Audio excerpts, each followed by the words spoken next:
कांग्रेस प्रदर्शन करने वाली है। प्रदर्शन किसके खिलाफ है? अडानी ग्रुप के खिलाफ है।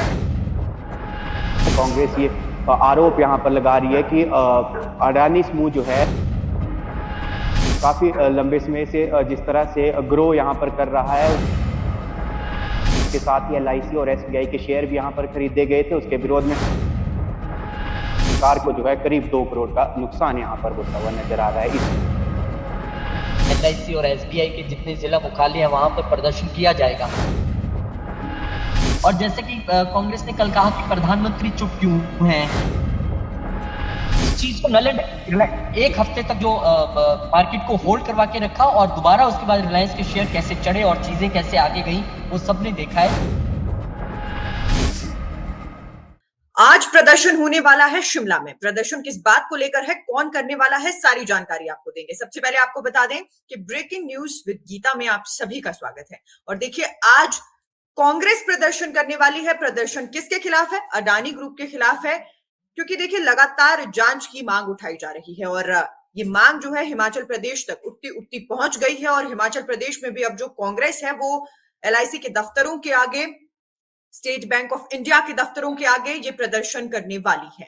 और क्या कुछ प्रदर्शन को लेकर जानकारी है, इसके लिए हमारे संवाददाता नीरज हमारे साथ शिमला से जुड़े हैं। नीरज, बहुत बहुत स्वागत है आपका। जी जी नीरज, सबसे पहले यही जानना चाहेंगे कि क्या कुछ प्रदर्शन को लेकर जानकारी देखने को मिल रही है।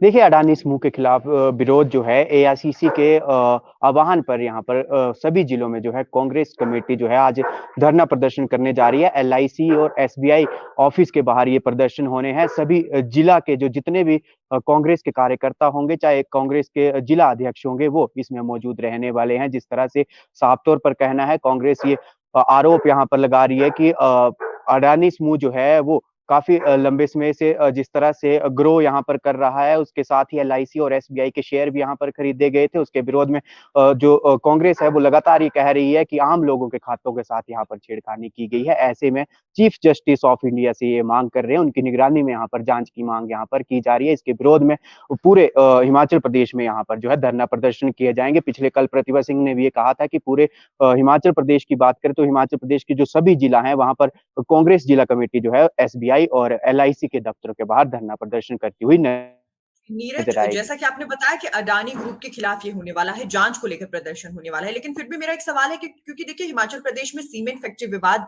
लंबे समय से चल रहा है, 2 महीनों का वक्त हो गया है।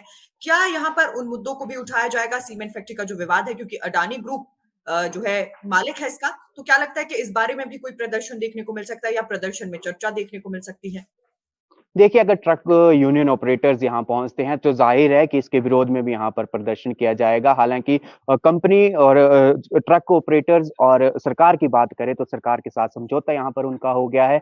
माल भाड़े का यहाँ पर माल भाड़े को लेकर यहाँ पर अडानी समूह से जो है लगातार उनका जो है यहाँ पर धरना प्रदर्शन किया जा रहा था। ऐसे में सरकार को बीच में आना पड़ा। सरकार ने जो थे यहाँ पर मूल्य तय कर लिए हैं और सरकार लगातार ये कह रही है कि अडानी समूह के साथ यहाँ पर बातचीत की जाएगी कि ट्रक ऑपरेटर्स को जो है इतना माल भाड़ा यहाँ पर दिया जाए। 10 रुपए 25 पैसे के करीब यहाँ पर माल भाड़ा सरकार ने यहाँ पर तय किया है। ऐसे में सरकार जो है लगातार समझौता करवाती हुई नजर आ रही है। लेकिन जैसे आपने कहा कि ट्रक ऑपरेटर्स भी यहाँ पर आ सकते हैं, तो जाहिर है कि जिस तरह से लगातार उग्र आंदोलन ये 2 महीने का समय हो गया है, उससे जो है चला हुआ है, तो ऐसे में अगर कांग्रेस के कार्यकर्ताओं के साथ यहाँ पर वो आते हैं तो जाहिर है कि यहाँ पर जो है वो भी प्रदर्शन करते हुए नजर आएंगे। ऐसे में साफ तौर पर भी उद्योग मंत्री भी कह रहे थे कि कहीं ना कहीं सरकार ये नहीं चाह रही है कि इस मुद्दे को जो है राजनीति के साथ जोड़ा जाए। दूसरी ओर ये भी देखा जा सकता है कि वो यहाँ नहीं भी पहुंच सकते हैं, क्योंकि राजनीति वो इसमें नहीं करना चाहते हैं। क्योंकि सरकार ने साफ तौर पर कहा है कि जिस तरह से भाजपा के विधायक भी यहाँ पर साफ देते हुए नजर आ रहे हैं, क्योंकि वो चाहते हैं कि जल्द से जल्द जो है ये मामला सुलझाया जाए, क्योंकि सरकार को जो है करीब 2 करोड़ का नुकसान यहाँ पर होता हुआ नजर आ रहा है इस मामले को लेकर। जी, यानी नीरज, कुल मिलाकर क्योंकि जैसा कि आपने कहा कि राजनीति इस पूरे मामले में नहीं होना चाहते हैं, कि नहीं राजनीति हो इस मामले की, तो कुल मिलाकर हो सकता है कि ये पूरा जो है ये जो रिसर्च कंपनी है हिंडनबर्ग, जिनकी रिपोर्ट सामने आई है, वो जो विवाद उपजा है उससे रिलेटेड ही ये पूरा धरना प्रदर्शन हो सकता है। बिल्कुल। देखिए, जिस तरह से एक रिपोर्ट यहाँ पर सामने आई है, उसके बाद ही अडानी के जो है लगातार यहाँ पर शेयर गिरते हुए नज़र आ रही है। उनकी पोज़ीशन भी यहाँ पर जो है गिरती हुई नज़र आ रही है, तो ज़ाहिर है उसके विरोध में ही ये प्रदर्शन करते हुए नज़र आ रहे हैं क्योंकि कांग्रेस ये लगातार कह रही है कि जो सरकार है केंद्र की वो अपने चहेतों को फ़ायदा पहुँचाने के लिए यहाँ पर प्रयास करती हुई नज़र आ रही है। लेकिन एक रिपोर्ट जैसे ही सामने आई है, उसके बाद लगातार यहाँ पर अडानी समूह के शेयर गिरते हुए नज़र आ रहे हैं। जी, और इसी बीच नीरज हमारे साथ जो है जुड़ चुके हैं ग्रुप एडिटर नेशन स्पीक्स के रोहित खन्ना। सर, बहुत बहुत स्वागत है आपका भी। सर देखिए, आज क्योंकि कांग्रेस सब प्रदर्शन करने वाली है एलआईसी और स्टेट बैंक के दफ्तरों के आगे, तो ऐसे में नीरज से जानकारी लेने की कोशिश करें कि क्या कुछ इससे रिलेटेड निकल कर आ सकता है। सर, आपका क्या कहना है इस पूरे मुद्दे पर? देखिए आपने बिल्कुल ठीक कहा कि यहाँ पर अडानी हैं अब बहुत ज़्यादा मुश्किल में इसलिए भी नज़र आ रहे हैं क्योंकि पहले तो कांग्रेस संसद नहीं चलने दे रही थी। लेकिन अब स्टेट वाइज़ भी धरना जैसे आज हिमाचल में अभी नीरज बता रहे थे कि एलआईसी और एसबीआई के जितने जिला मुख्यालय हैं वहाँ पर प्रदर्शन किया जाएगा। तो इसमें वो उद्योगपति हैं, एक प्रेशर तो बिल्डअप होगा, लेकिन उसमें सबसे बड़ी बात ये है कि जैसे उनके शेयर गिर रहे हैं, नीरज अभी बता रहे थे कि आज भी मार्केट में गिरावट देखी जा रही है। वो एक अडानी के लिए चिंता का विषय हो सकता है और जैसे कि कांग्रेस ने कल कहा कि प्रधानमंत्री चुप क्यों हैं? प्रधानमंत्री इस मुद्दे पर क्यों नहीं बोल रहे हैं? बीजेपी चुप क्यों है? तो एक तरीके से प्रेशर बिल्डअप टैक्टिक्स भी है। इस साल में 9 राज्यों के चुनाव होने हैं, ये मत भूलिए आप। और उसमें से राजस्थान जैसा बड़ा राज्य है, मध्य प्रदेश जैसा बड़ा राज्य है, तो कहीं न कहीं बीजेपी इस मुद्दे को अपने आप से बिल्कुल अलग रखना जैसे ने कहा था कि एफपीओ पहले भी जो है वो वापिस होते हुए हैं, ऐसा कोई नहीं है कि ये पहली बार हुआ है। लेकिन कांग्रेस भारत जोड़ो यात्रा के बाद अगर कोई सबसे बड़ा मुद्दा आया तो ये आया और कांग्रेस पार्टी पिछले 9 सालों से अमूमन बीजेपी पे अडानी अंबानी को लेकर काफी इल्जाम लगाती भी रही है। तो आज अगर जब मुद्दा उनके हाथ में आ गया है तो कांग्रेस पार्टी इसे छोड़ना नहीं चाहेगी और वही वो कर भी रही है। इसीलिए उसे राज्य और जिला स्तर पर इस तरह के प्रदर्शन करके एक लोगों में मैसेज पहुंचाने की कोशिश हो रही है। तो ये तो है कि ये एक दबाव की राजनीति इसे आप बोल सकते हैं। जी, और नीरज, ये भी जानना चाहेंगे कि कितनी देर में ये प्रदर्शन शुरू होने वाला है? कितनी देर अब बाकी है इस प्रदर्शन के लिए?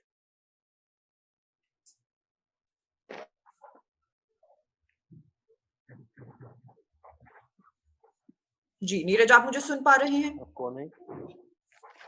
जी। जी, कितनी देर में ये प्रदर्शन शुरू होगा नीरज? क्योंकि कुछ ही मिनटों की दूरी जो है बताई जा रही है कि प्रदर्शन में रहती है। देखिए 12 बजे का समय यहाँ पर निर्धारित किया गया है। शिमला की बात करें तो 12 बजे ये प्रदर्शन है, लेकिन रुक-रुक कर यहाँ पर बारिश यहाँ पर हो रही है, थोड़ी देरी यहाँ पर प्रदर्शन करने में हो सकती है। यानी कुछ देरी जो है अभी प्रदर्शन के लिए लग सकती है। बहुत-बहुत शुक्रिया नीरज कि आप हमारे साथ जुड़े, तमाम जानकारी आपने शेयर की। बने रहिएगा, कुछ देर बाद ज़रूर आपसे और जानकारी जो है इस मुद्दे पर लेंगे, लेकिन बहुत-बहुत शुक्रिया आप जुड़े।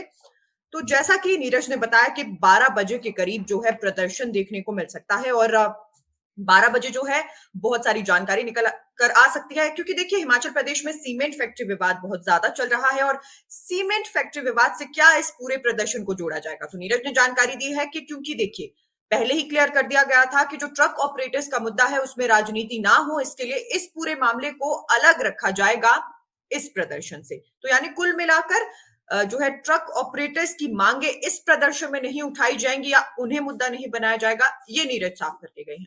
जी, रोहित सर, आपसे ये जानना चाहेंगे कि जिस हिसाब से ट्रक ऑपरेटर्स की जो परेशानी देखने को मिली है, 2 महीने से गतिरोध चल रहा है, क्या इस पूरे मसले से कांग्रेस उसे आज जोड़ सकती है? क्योंकि देखिए नीरज ने कहा है कि ऐसा हो भी सकता है कि ट्रक ऑपरेटर्स यहां पहुंच जाएं। तो आप इसे कैसे देखते हैं?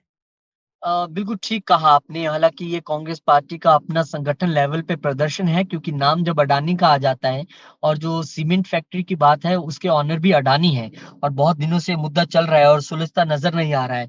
तो ट्रक ऑपरेटर्स भी डेफ़िनेटली चाहेंगे कि सरकार के साथ इस प्रदर्शन में शामिल हो जाएँ क्योंकि ये एक व्यक्ति विशेष के खिलाफ प्रदर्शन है। उसमें मुद्दा आप चाहे वो शेयर मार्केट को लेके हो, जेपीसी बनाने की माँग हो अडानी के खिलाफ या फिर सीमेंट फैक्ट्री की बात हो। वो फिर वो दोनों मुद्दे मर्ज होते मुझे कम से कम हिमाचल में तो नज़र आते हैं। तो मुझे लगता है कि हाँ, आपने ठीक कहा कि कम से कम बिलासपुर और जो डिफरेंट जगह है जहाँ पर ट्रक ऑपरेटर अगर अक्सर प्रदर्शन कर रहे हैं इतने दिनों से, वो वहाँ पर शामिल हो सकते हैं सरकार के इस प्रदर्शन में, कांग्रेस के इस प्रदर्शन में और अडानी के लिए एक डेफिनिटली मैं फिर वही कहूंगा कि ये जो भी ऑन रोड हो रहा है, जो भी सड़क पे प्रदर्शन हो रहे हैं, ये कहीं ना कहीं दबाव की राजनीति है, जेपीसी बनाने के लिए एक मांग है, लेकिन इसका सीधा असर जाकर मार्केट में पड़ता है शेयर्स पे, क्योंकि पैनिक हो जाता है। देखिए इन्वेस्टर कौन है, आप और मैं, हमारे जैसा कोई ना कोई आम आदमी इन्वेस्टर है जिसने अडानी के शेयर खरीदे होंगे, और मार्केट में जब पैनिक आता है तो मैं आपको एक यहाँ पे जिक्र करना चाहूंगा, ये 90s की बात है आई थिंक, जब रिलायंस के साथ भी कुछ ऐसा ही हुआ था, और कोलकाता में कुछ दलालों ने ऐसी मार्केट क्रिएट कर दी कुछ दिनों के लिए कि रिलायंस के बहुत सारे शेयर टूटने शुरू हो गए थे। और रिलायंस के जब बहुत सारे शेयर टूटने शुरू हुए थे, तब उस वक्त धीरूभाई अंबानी ने अपनी समझबूझ दिखाई, और समझबूझ दिखाते हुए उन्होंने मार्केट में कुछ और दलाल पैदा किए, और बड़े दलाल, उनसे उन्होंने संपर्क किया और कहा कि एक हफ्ते के लिए आप जितने शेयर हैं, क्योंकि होता क्या है कि यहाँ पे बुल एंड बियर की भाषा चलती है मार्केट में, तो मैं इसको, आप जब हम इस पे कभी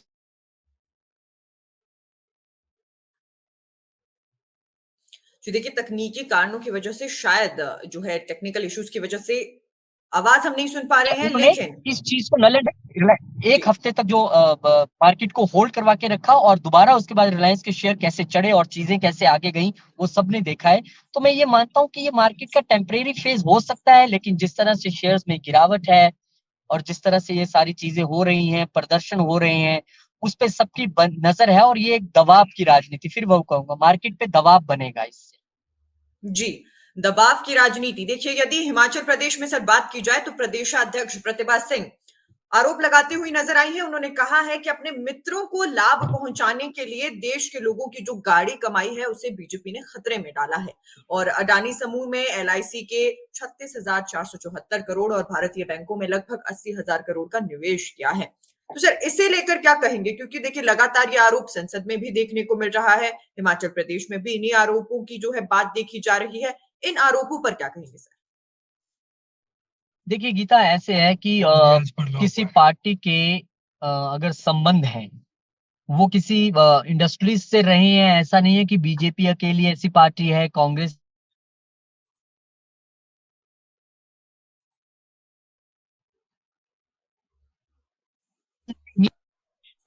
दिन से ही कांग्रेस पार्टी और आम आदमी पार्टी, दोनों ही पार्टियां अडानी अंबानी को लेकर पूरी तरह से हमलावर बीजेपी पे रही हैं, संसद के बाहर भी, संसद के अंदर भी। और अब वो मौका शायद कांग्रेस पार्टी गंवाना नहीं चाह रही है, जबकि हिंडनबर्ग की जो रिपोर्ट आई है, आप देखिए देश में इसको लेके कुछ नहीं हुआ, कोई ऐसी चीज नहीं थी कि ऐसा कुछ आ गया, कि ऐसा कोई शेयर डूब गया या ऐसा कोई घोटाला, कुछ नहीं था। एक रिपोर्ट आती है, और उस रिपोर्ट के बल पे बवंडर पूरा खड़ा हो जाता है, और इतना बवंडर खड़ा होता है कि जो देश में सबसे ऊपर अमीरों की लिस्ट में पहुंचे, जो वर्ल्ड में दूसरे नंबर पे पहुंच गए थे, वो इस रिपोर्ट के बाद कहां आकर नीचे आ गए हैं। और कांग्रेस पार्टी को इसमें एक पोटेंशियल मुद्दा दिखे। देखिए राजनीति इसी का नाम है कि आप मुद्दों को ढूंढते रहिए, और जब आपको कोई मुद्दा लगे और लगे कि हाँ ये ब्रह्मास्त्र हो सकता है, तो उसको पकड़ लीजिए। अगर वो मुद्दा है नहीं है, वो 5 साल उसके बारे में बात हुई है नहीं हुई है, अब अगले साल चुनाव है, और चुनाव है तो डेफिनेटली कांग्रेस को मुद्दे चाहिए। आपने हिमाचल के चुनाव कवर किए, देखा कि कैसे वहां पर ओपीएस को अंतिम समय पर एक ऐसा बड़ा मुद्दा बना दिया 6 महीने के अंदर, कि उसे ब्रह्मास्त्र के तौर पर कांग्रेस पार्टी ने यूज किया। तो अब इसी को आप अडानी वाली चीज को भी आप इसी तरह से समझ सकते हैं, क्योंकि अब कांग्रेस पार्टी हिंडनबर्ग की उस रिपोर्ट को ब्रह्मास्त्र बना के यूज करना चाहती है राज्यों के चुनाव में और सब जगह।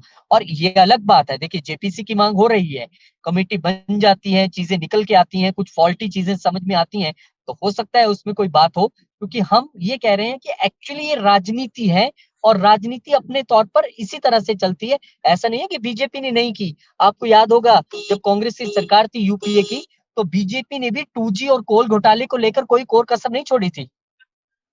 तो जी आज कांग्रेस के पास भी मुद्दा आया है, तो आप कह सकते हैं कि ये राजनीति है और ये इसी तरह से चलेगी। जी सर, अगर कमेंट बॉक्स पर हम नजर डालें तो रामेश्वर सिंह जी पूछ रहे हैं कि मैम क्या एलआईसी में लगाया पैसा सुरक्षित है? तो एक सवाल सर पूछा गया है कि क्या जो एलआईसी में उन्होंने पैसे लगाए हैं वो सुरक्षित है या नहीं? जी, बिल्कुल सुरक्षित है, क्योंकि आप देखिए जितना एलआईसी ने लगाया है, वो अपनी वर्थ का सिर्फ 1% पैसा लगाया है। और हम ये क्यों मान के चलें, सबसे पहली बात तो ये है गीता, कि देखिए देश तो अपना है, देश अपना है, इंडस्ट्रियलिस्ट अपने हैं, सब देशवासी अपने हैं। तो हम एक सिर्फ हिंडनबर्ग की रिपोर्ट के आधार पे ऐसा पैनिक क्यों क्रिएट कर दें कि अपने देश के इन्वेस्टर्स का नुकसान हो, अपनी देश की मार्केट का नुकसान हो, अपनी देश की अर्थव्यवस्था का नुकसान हो। तो जहां तक मुझे ज्ञान है, जितना मैंने पढ़ा है, एलआईसी ने अपनी टोटल नेटवर्थ का सिर्फ 1%, 36,000 कुछ करोड़ बनता है वो, तो वो उन्होंने किया है, वो कुछ भी नहीं है। ये मतलब कि एक निग्लिजिबल अमाउंट है। लेकिन मैं फिर वही कहूंगा कि वो रिपोर्ट का आधार क्या है, वो जब इंडिया में जांच होती है तो कितनी चीजें सामने आती हैं, वो बहुत जरूरी है देखना। हम राजनीति से ऊपर उठकर एक जर्नलिस्ट की तरह जो मैं आपको बता रहा हूँ कि बिल्कुल जो इन्वेस्टर्स का पैसा है एलआईसी में, वो अभी किसी रिस्क पे नहीं है। उस दिन जब हम बजट पे लाइव कर रहे थे तो एलआईसी के एक बड़े अधिकारी मेरे साथ बैठे थे, उनसे भी मेरी बात हुई। मैं उनके तथ्यों पे आधार पे भी कह रहा हूँ कि जनता का पैसा एलआईसी में हाल की घड़ी में बिल्कुल सुरक्षित नजर आता है। जी, यानी जो लोगों की चिंता है, तो चिंता ना कीजिए, आपका लगाया हुआ पैसा सुरक्षित है और परेशान होने वाली स्थिति फिलहाल नहीं है। और यदि वापस बात की जाए कि आखिर क्या कुछ प्रदर्शन में देखने को मिलेगा, देखिए आधार वही हिंडनबर्ग की रिपोर्ट होने वाली है, क्योंकि हिंडनबर्ग जो है एक कंपनी है जो वित्तीय रिसर्च करती है, यानी फाइनेंशियल रिसर्च करती है और उसके बाद जो है अपने आंकड़े सामने रखती है। इस रिपोर्ट में अडानी ग्रुप के खिलाफ जो है या उनसे जुड़ी जो है एक रिपोर्ट सामने रखी गई, जिसमें बहुत सारे तथ्य देखे गए, जिसके बाद पूरी जो चर्चा है वो शुरू हो गई। और आज क्योंकि हिमाचल प्रदेश में भी कांग्रेस एसबीआई और एलआईसी के जितने भी दफ्तर हैं उसके आगे प्रदर्शन करने वाली है। शिमला में भी ये प्रदर्शन होंगे। नीरज के साथ जुड़ेंगे और सारी जानकारी आपको देंगे, लेकिन फिलहाल सर देखिए, बताया जा रहा है कि प्रतिभा सिंह का ये कहना है कि अडानी के खातों में घोटाले सामने आने के बाद कांग्रेस को देश के उन लोगों की चिंता ये सताने लगी है कि जिन्होंने अपने खून पसीने की कमाई इन दोनों वित्तीय संस्थानों में लगा रखी है। क्योंकि देखिए ऐसे बयान देखने को मिल रहे हैं, इसीलिए शायद लाजमी है कि लोगों में ये परेशानी देखने को मिल रही है कि आखिर हमारा लगाया हुआ पैसा सुरक्षित है या नहीं। तो जैसा कि नेशन स्पीक्स ने आप अभी अभी आप सभी को बताया कि देखिए आपका जो पैसा है वो सुरक्षित है, इस आधार पर जो है चिंतित ना हो, जो पैसा है वो सुरक्षित है और आने वाले समय में सारी स्थिति जो है कंट्रोल में देखने को मिल जाएगी। हालांकि देखिए राजनीति है, ऐसे ही होगी, ऐसे ही चलेगी। और संसद में भी हंगामा लगातार इतने दिनों से देखने को मिल रहा है। हिंडनबर्ग की जो रिपोर्ट है उसके बाद शेयर्स में भी काफी ज्यादा गिरावट अडानी ग्रुप की देखने को मिली है। इस बीच विपक्ष ने भी अडानी ग्रुप पर जांच की मांग जो शुरू की थी उसकी चिंगारी हिमाचल प्रदेश तक पहुंच गई है। इसके साथ साथ काफी महत्वपूर्ण मुद्दे हिमाचल प्रदेश में और भी देखने को मिले हैं। देखिए आज, कल भी आपको जानकारी दी गई थी, आज एक रिव्यू मीटिंग होने वाली है शिक्षण संस्थानों को लेकर। शिक्षा मंत्री ने बुलाई है, 380 शिक्षण संस्थान है, उस पर कोई बहुत महत्वपूर्ण फैसला देखने को मिल सकता है और 10,000 नौकरियों पर चर्चा होने वाली है। क्योंकि देखिए सर, जो गारंटी पर यदि हम अब फोकस करें, जो मेन फोकस इस वक्त सरकार से जनता का है, वो यही है कि ये जो 10 गारंटी है ये कब पूरी होंगी। इसमें नौकरियों की जो गारंटी है वो सबसे ऊपर देखी जा रही थी शुरुआत में कि आखिर 1 लाख रोजगार है, कैसे देंगे, इतने तो रोजगार सृजित करने पड़ेंगे क्योंकि रोजगार उपलब्ध ही नहीं है। इतने 65,000 के करीब रोजगार है, 1 लाख देने की बात है। तो ये जो 10,000 नौकरियों पर चर्चा होगी, क्या ये मान सकते हैं सर कि ये वो कदम है 1 लाख रोजगार वाली गारंटी की तरफ? सही कहा आपने। हम कल भी डिस्कस कर रहे थे कि 2017 के बाद से जेबीटी के जरिए तो बिल्कुल भी भर्ती हिमाचल में नहीं हुई है। और जिस तरह से कांग्रेस पार्टी ने सत्ता संभालते ही डिनोटिफिकेशन का जो एक अभियान शुरू किया था कि आपने दफ्तर जो वैसे ही खोल दिए हैं, जो वित्तीय भार राज्य सरकार पर लगते हैं, क्योंकि यहाँ पर सारा खेल ही फाइनेंस का है।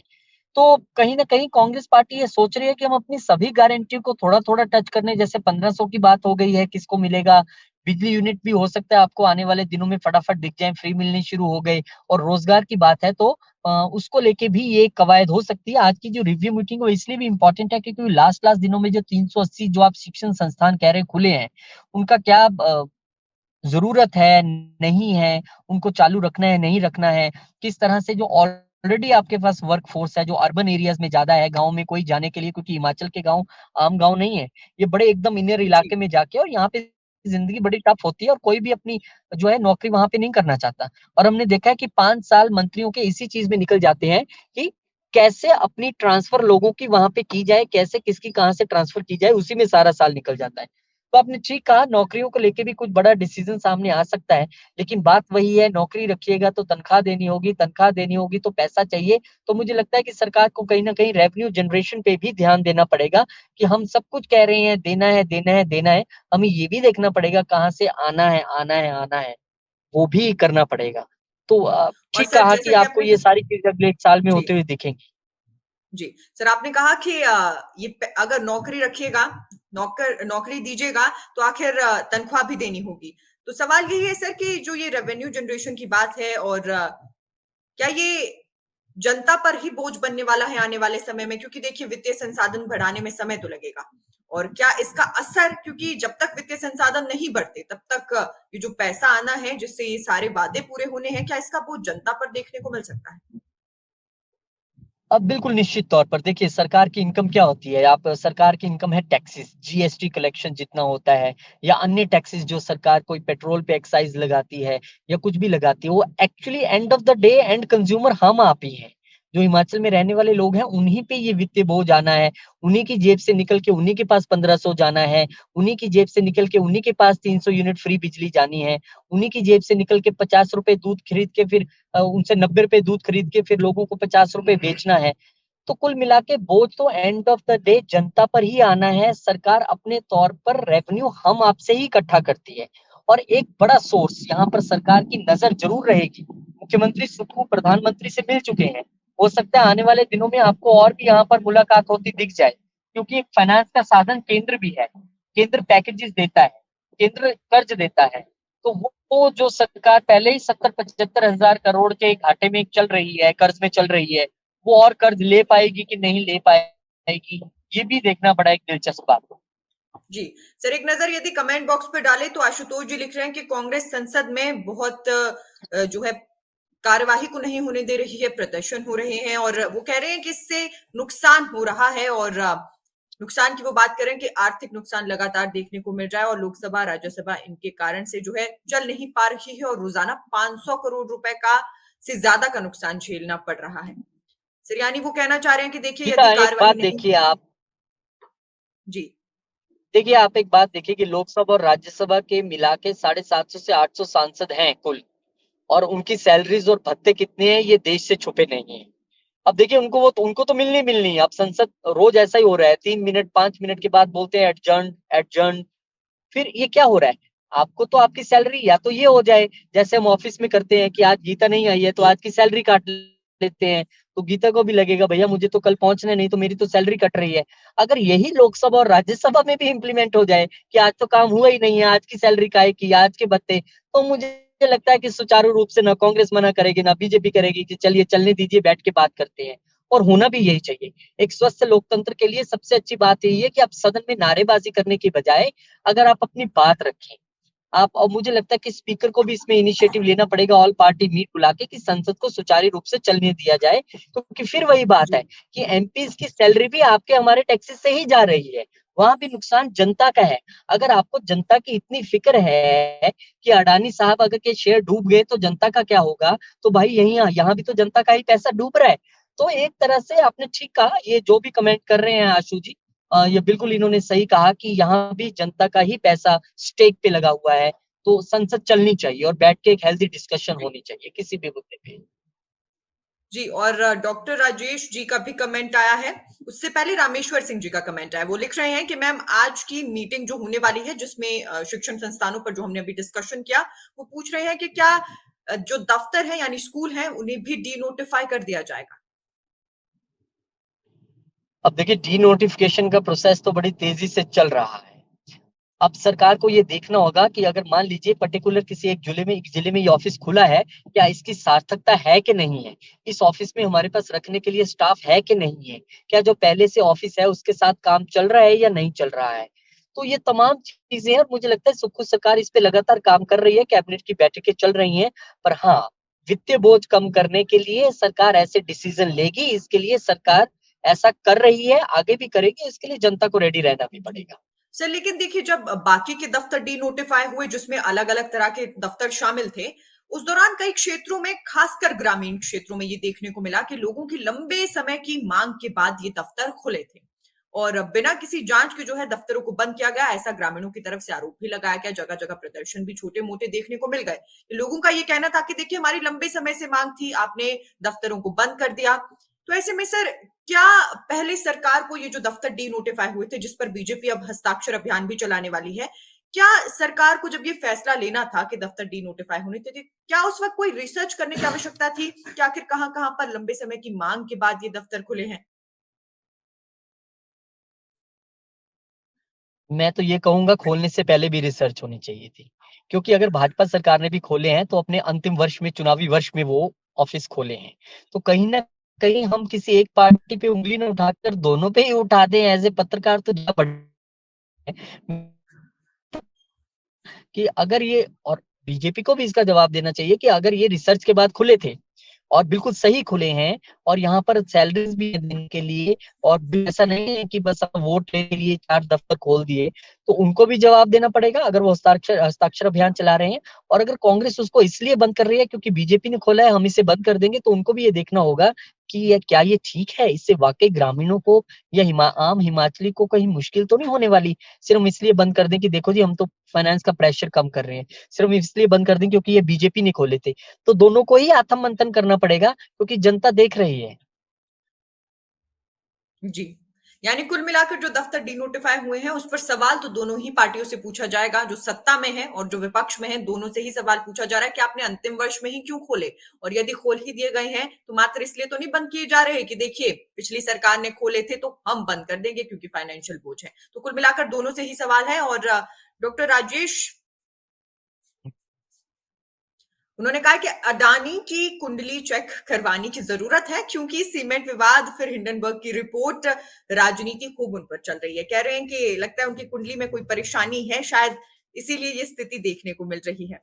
देखिए डॉक्टर राजेश जी, कुंडली में परेशानी है या नहीं, इस वक्त फाइनेंशियली तो परेशानी उनके लिए खड़ी हो ही गई है क्योंकि लगातार जो है शेयर्स गिरे हैं और अमीरों की लिस्ट में भी खिसक कर काफी नीचे आ गए हैं। तो फिलहाल वो वाली परेशानी जरूर उन्हें लेकर देखने को मिल रही है। शिक्षण संस्थानों पर हालांकि हम चर्चा कर रहे थे, बताया जा रहा है कि 35 एजेंडा जो होने वाले हैं उस पर ये चर्चा होने वाली है, 35 पॉइंट पर ये चर्चा होगी। और उसके बाद देखिए जो लंबा इंतजार था कि आखिर शिक्षण संस्थान जिन पर फैसला नहीं लिया गया था कि शिक्षण जो संस्थान है क्या उन्हें एक ऑर्डर के साथ बंद किया जाएगा या नहीं, तो देखिए आज ये जो मीटिंग होने वाली है इसमें काफी कुछ देखने को मिलेगा कि क्या आखिर दफ्तरों को बंद करना है, नहीं करना है।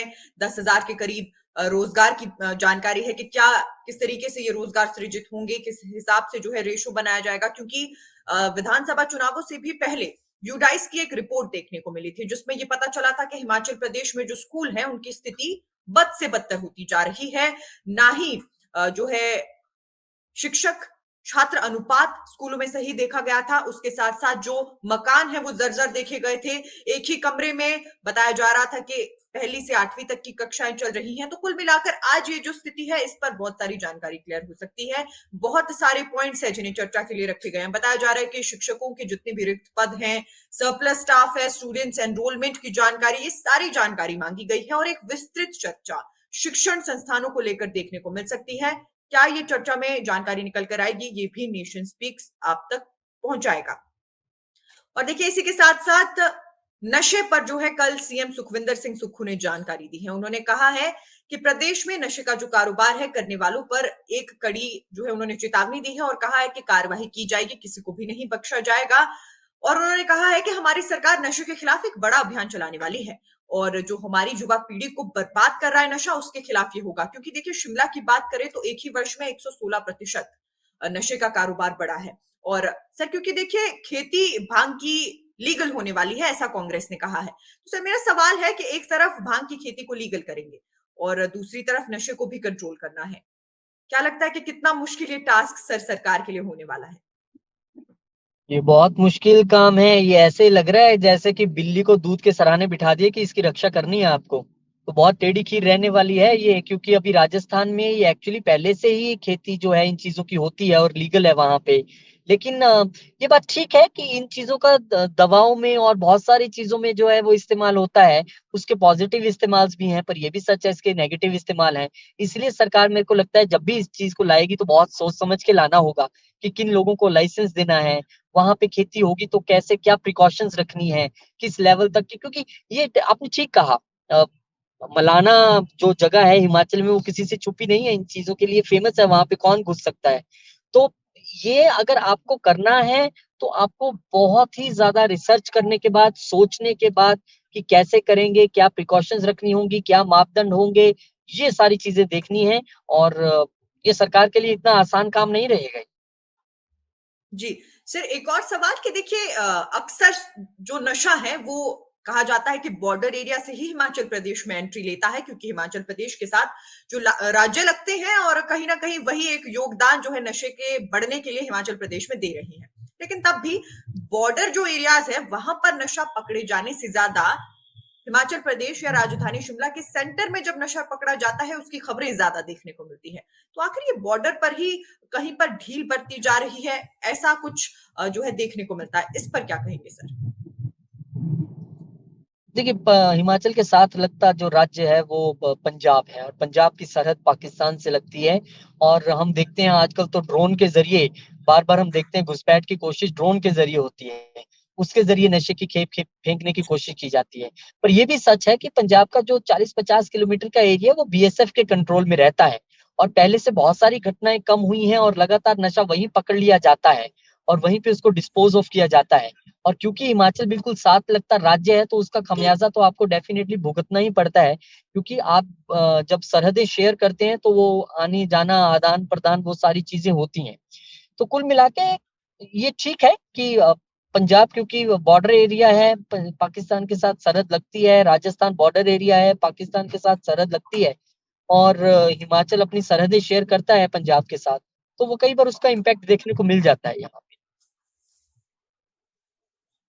जी, और सिर खासकर हिमाचल प्रदेश की बॉर्डर की बात करें, क्योंकि नशा हिमाचल प्रदेश में भी पकड़ा जाता है, लेकिन कभी भी उस तरीके की कार्यवाही जो बॉर्डर के क्षेत्र हैं वहां पर देखने को नहीं मिलती। बहुत ही कम मात्रा में यदि नशे की पकड़े जाने की जानकारी आती है तो बहुत ही कम मात्रा में। लेकिन वहीं बात करें राजधानी शिमला की, तो राजधानी शिमला में जब नशा पकड़ा जाता है तो काफी बड़ी मात्रा में पकड़ा जाता है।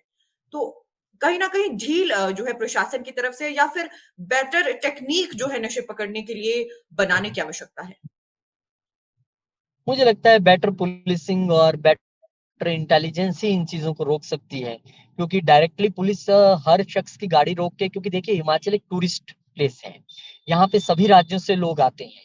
खासकर वीकेंड में तो आपको देखने को मिलता है और अब वैसे भी गर्मियों की ओर बढ़ रहे हैं तो टूरिस्ट बढ़ जाता है। तो ये एक बड़ा मुश्किल काम है कि आप इस बीच सभी को चेक कर सकें या सभी पे नजर रख सकें। इसमें आपको बस अपना इंटेलिजेंस सबसे मजबूत रखना होता है। आपको अपनी पुलिसिंग बड़ी दुरुस्त रखनी होती है। तो वही सारी चीज़ें हैं जो मुझे लगता है सरकार करेगी और सुक्खू सरकार उसके लिए खास तौर पे प्रयत्न करेगी क्योंकि सुखविंदर सुक्खू का अब तक का जो काम करने का स्टाइल है वो डेफिनिटली अच्छा स्टाइल है। वर्किंग मुझे उनकी बहुत अच्छी लगी है और मुझे लगता है आने वाले दिनों में वो इस बात पर भी खूब ध्यान देंगे। जी, यानी कुल मिलाकर आने वाले समय में नशे को लेकर हिमाचल प्रदेश में जो कंट्रोल है वो देखने को मिलेगा। और सर, नशे को लेकर ही प्रतिक्रिया कमेंट बॉक्स में भी आने लगी है। सबसे पहले ममता भारद्वाज जी ने लिखा है कि गीता जी, आप आपको जो है जय श्री राम कह रहे हैं, तो जय श्री राम। और वो लिख रही है कि भांग की खेती के ज्यादातर नेगेटिव यूज होगा। वो कह रही है कि क्योंकि भांग की खेती होगी तो ज्यादातर नेगेटिव यूज देखा जाएगा। सर, इस पर क्या कहेंगे? मैं वही कह रहा था कि ये सरकार के लिए कोई ईज़ी काम होगा नहीं ये करना। हम वो करने तो जा रहे हैं, लेकिन उसके लिए बड़े सख्त नियम कायदे बनाने पड़ेंगे, बड़ी सख्त उस पे विजिलेंस आपको रखनी पड़ेगी कि कहाँ खेती हो रही है, कितने एरिया में हो रही है, कितनी प्रोडक्शन हो रही है, वो हो रही है तो वो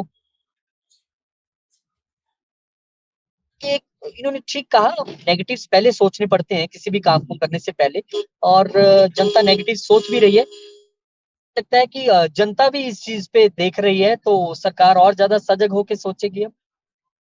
जी, बिल्कुल ऐसा ही कहना है दीवान सिंह जी का भी। वो भी कह रहे हैं कि जो नशा है वो कंट्रोल नहीं हो पा रहा है हिमाचल प्रदेश में, और यदि भांग की खेती लीगल की जाएगी तो कहीं ना कहीं और ज्यादा परेशानी देखने को मिलेगी। यानी कुल मिलाकर जनता का भी यही कहना है कि आने वाले समय में, क्योंकि औषधीय गुण रखती है भांग, तो लीगल की जा सकती है।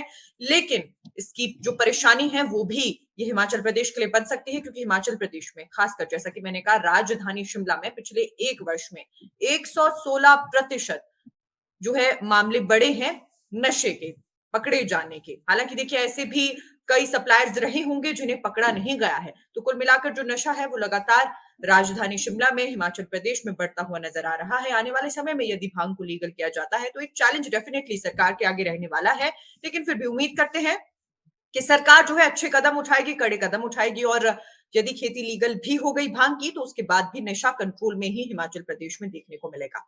इसके साथ साथ देखिए बहुत सारी जानकारी है और बहुत बहुत शुक्रिया सर, आप हमारे साथ जुड़े। अब जानकारी जी। मौसम से जुड़ी मैं अपनी जनता को देना चाहूंगी, तो बहुत बहुत शुक्रिया सर, आप जुड़े थे और चर्चा को आपने महत्वपूर्ण बनाया। जी चलिए, अब आप सभी को, क्योंकि बहुत सारे कमेंट अब आप सभी के देखने को मुझे मिलने लगे हैं।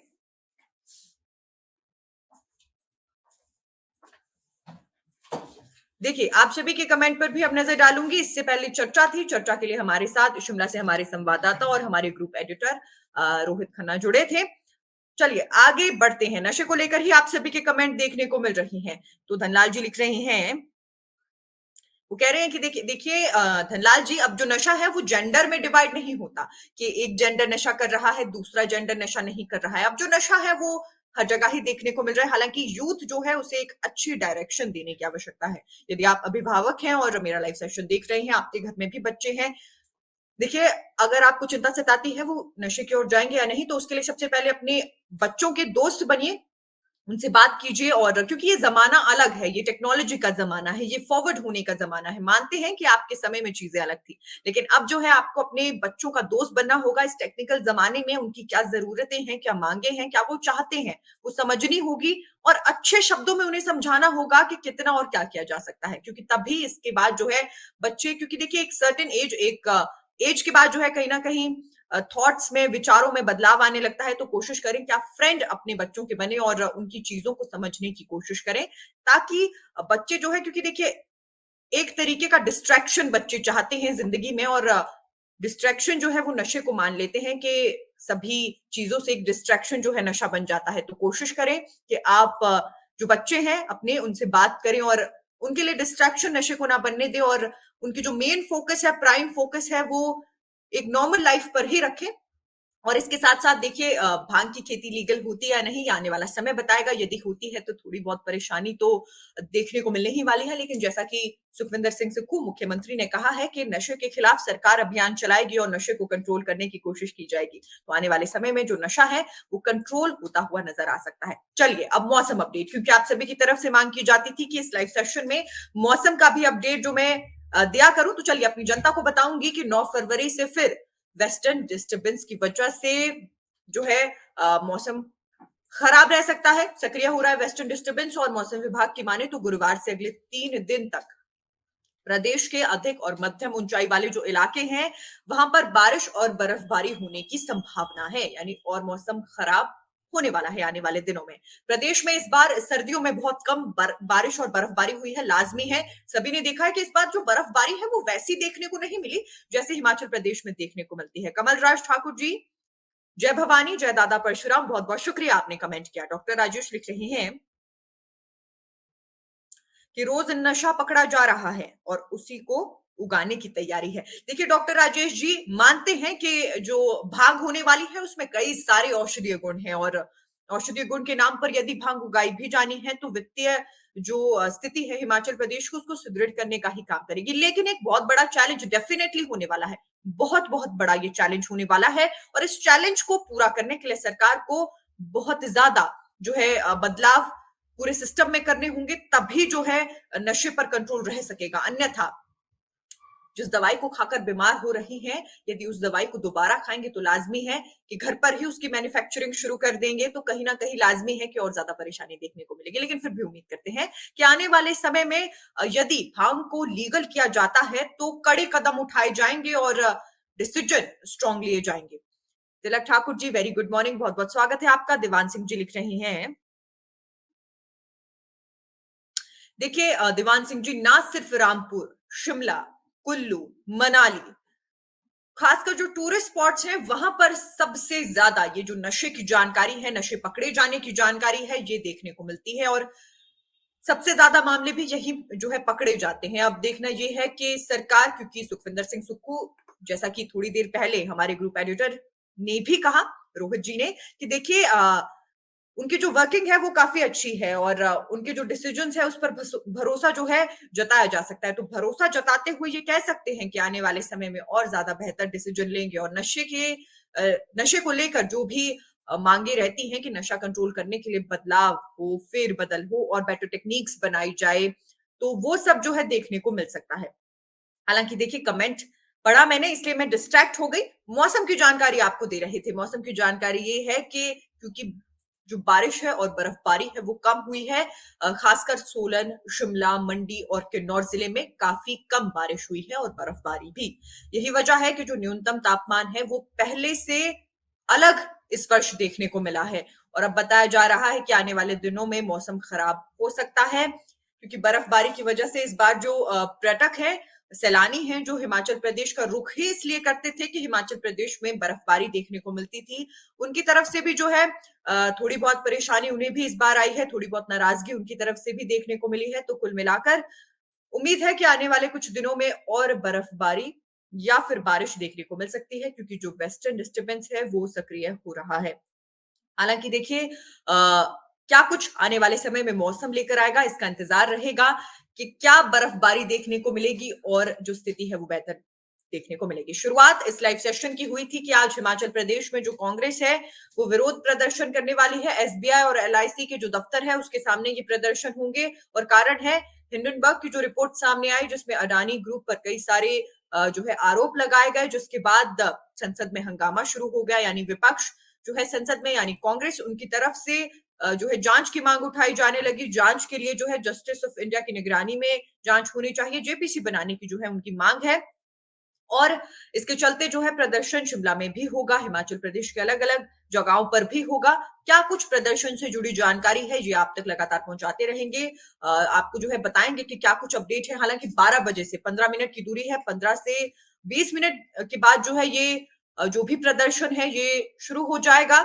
और हालांकि देखिए पहले ये भी कयास लग रहे थे कि क्या सीमेंट फैक्ट्री विवाद से जुड़ा भी कोई प्रदर्शन देखने को मिलेगा, तो बताया गया है कि देखिए नहीं, राजनीति सीमेंट फैक्ट्री विवाद में नहीं चाहती है कांग्रेस। इसके लिए जो है कुल मिलाकर आज जो है हिंडनबर्ग की रिपोर्ट में जो कुछ सामने आया है, जो कुछ मांग कांग्रेस की तरफ से की जा रही है इस पूरे मामले पर जांच की, उस पर ही ये प्रदर्शन होने वाला है। इसके साथ साथ देखिए एक जानकारी ये भी है कि सुखविंदर सिंह सुक्खू जो सीएम साहब है उन्हें फिलहाल घर नहीं मिल पाया है। बताया जा रहा है कि ओक ओवर में जो है, यानी जो सीएम आवास है, वहां पर रिपेयरिंग का काम चल रहा था। पहले उन्होंने रहने से मना कर दिया था और उसके बाद जो है हामी भर दी। और अब बताया जा रहा है कि 2 महीने से ज्यादा का समय हो गया है, सीएम साहब को आवास ही नहीं मिल पाया है, यानी ठिकाना ही नहीं मिल पाया है। बताया जा रहा है कि जल्द ही रिपेयरिंग का जिम्मा हालांकि पीडब्ल्यूडी विभाग के पास है, लेकिन जल्द ही ये जो स्लो कछुआ स्पीड में काम चल रहा है जल्द ही पूरा हो जाएगा और सीएम साहब को जो है घर उनका मिल जाएगा, यानी ओक ओवर में वो पहुंच जाएंगे। तो यही सारी, हालांकि देखिए रामेश्वर जी ने कमेंट किया है कि बर्फ बर्फ जो है आज भी मंडी के सिराज वैली में हो रही है। देखिए रामेश्वर सिंह जी, शायद यही असर है, इसी बर्फबारी का असर है कि बॉर्डर एरिया तक ये असर देखने को मिल रहा है हिमाचल प्रदेश के। आज बॉर्डर एरियाज जो है हिमाचल प्रदेश के, वहां पर भी कहीं कहीं बारिश हो रही है, जैसे कि ऊना वाला जो क्षेत्र है वहां पर बारिश देखने को मिली है। और जहां पर मैं मौजूद हूं वहां की बात करूं तो वहां पर भी आज बादल छाए हुए हैं, हालांकि अभी तक बारिश शुरू नहीं हुई है। डॉक्टर राजेश ने, क्योंकि सीएम साहब को घर नहीं मिला है, तो डॉक्टर राजेश कह रहे हैं कि मेरे घर में स्वागत है सीएम साहब का। देखिए डॉक्टर राजेश, कितनी खूबसूरत है राजनीति और कितनी खूबसूरत है हिमाचल प्रदेश की जनता की सोच कि सीएम साहब को ओक ओवर नहीं मिल पाया है तो जनता ने अपने घर के द्वार खोल दिए हैं कि चलिए सीएम साहब ओक ओवर में आप नहीं रह पा रहे हैं तो हमारे घर में रह लीजिए। पर चलिए, बहुत ही खूबसूरत। और यही सारी तमाम जानकारी लेकर आज मैं हाजिर हुई थी, और इसी तरीके से देखिए कल भी आपको जानकारी दी गई थी, आज भी दूंगी कि देखिए अगर आप सभी जुड़ना चाहते हैं लाइव सेशन में हमारे साथ, यानी नेशन स्पीक्स के साथ, आप भी अपना पक्ष रखने के लिए लाइव सेशन में जुड़ सकते हैं। आपसे भी जो है जानकारी ली जाएगी, आप क्या कुछ चाहते हैं, क्या कुछ मांगे, आपके क्षेत्र में क्या मांगे हैं जिन्हें पूरा नहीं किया जा रहा, इसके लिए आप हमारे यानी नेशन स्पीक्स के साथ लाइव सेशन में जुड़ सकते हैं। और यदि आप हमारे साथ लाइव सेशन में जुड़ना चाहते हैं, उसके लिए आप जो है अपनी जानकारी कमेंट बॉक्स में भी दे सकते हैं, ये लिख सकते हैं कि आप हमारे साथ लाइव सेशन में जुड़ना चाहते हैं। उसके बाद नेशन स्पीक्स खुद आपसे जानकारी जो है मांगेगा।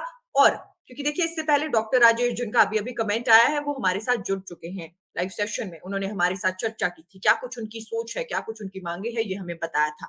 ऐसे ही आप सभी से भी कहना चाहेंगे कि यदि आप में से कोई जुड़ना चाहता है, क्योंकि देखिए जब तक ये सिस्टम शुरू नहीं हुआ था तो आप सभी की तरफ से लगातार रिक्वेस्ट जो है लाइव सेशन में जुड़ने की जाती थी। हालांकि सिस्टम शुरू हुआ है तो जरा कतराती हुई मेरी ये ऑडियंस मुझे नजर आ रही है। देखिए घबराइए मत, कतराइए मत, नेशन स्पीक्स आपका ही चैनल है, आपकी ही जानकारी को प्रभुत्वता से आगे रखने की कोशिश करता है, और इसके लिए आपको भी कदम हमारी ओर बढ़ाने होंगे। और यदि नेशन स्पीक्स आप तक नहीं पहुंच रहा है तो आपको नेशन स्पीक्स तक पहुंचना होगा ताकि बेहतर जानकारी जो है हम लाते रहें। इसके लिए जैसा कि मैंने कहा कि सुबह 11 बजे और शाम 6 बजे जुड़ती हूँ, और यदि आप लोग उन लाइव सेशंस का हिस्सा बनना चाहते हैं, दोनों में से जो भी टाइमिंग आपके लिए सूटेबल है, आप उस टाइमिंग में मेरे साथ जुड़ सकते हैं। अपनी जानकारी कमेंट बॉक्स में दीजिए, उसके बाद नेशन स्पीक्स जरूर आपसे संपर्क करेगा। और कुल मिलाकर यही सारी जानकारी लेकर आज मैं हाजिर हुई थी। अब शाम 6 बजे मुलाकात होगी इस इंटरेक्टिव सेशन में, जहां पर आपके विचार पढ़ूंगी, अपने विचार आपको बताऊंगी। तो शाम 6 बजे जुड़ना ना भूलिएगा। और सुबह 11 बजे, शाम 6 बजे लाइव आती हूँ। टाइमिंग नोट कर लीजिए, इस दौरान आपको मेरे साथ लाइव जुड़ना ही है। बहुत बहुत शुक्रिया। आज के लिए शाम 6 बजे मुलाकात होगी। बहुत बहुत धन्यवाद।